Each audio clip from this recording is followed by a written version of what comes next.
iDP Education just outsourced its registered migration agents to Bravo Migration. Why this matter?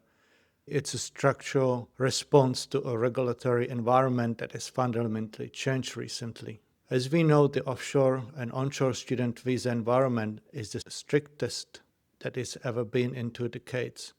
The grant rates are at 21-year low in some sectors, and the genuine student requirement that has replaced the GTE is now showing the real teeth.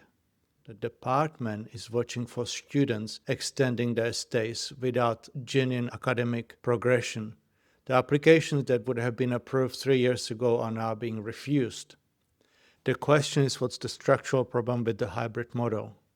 For a long time, the education agent and the migration advisors were the same people operating under the same roof in the same brand. The model works when visa applications are straightforward. It stops working when the complexity increases because the two roles have different obligations, different accountability, and different liability. The education counselor's job is to match the student to the right course and a provider.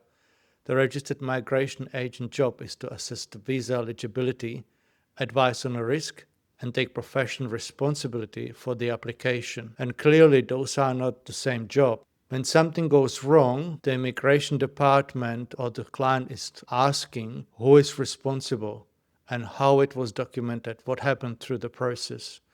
Seems like that the iDP has figured this out and they drew a clean line. Bravo Migration grew through referral networks and earned trust in the source markets that matter. This is exactly the profile you want for the migration work. Practitioners who know what they are looking at when the client situation is quite complex. So what it means for the rest of the sector. If iDP has restructured its entire offshore and onshore migration function, the practices and providers still running the hybrid model should be paying attention. This is not about iDP specifically, it's about where the regulatory environment is pointing to. The separation of education advice from visa advice is coming, and the practices that are now building proper systems, documented advice, and clear audit trails are the ones that will be operating at scale in 5 years.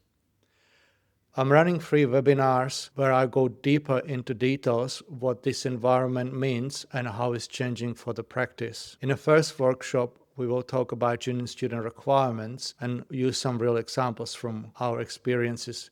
The second will cover admission processes, and the third one will talk about the student visa requirements in 2026 specifically. If you are a registered migration agent or working in practice or admission, I believe it's going to be worth your time. I will put the registration links in the description below.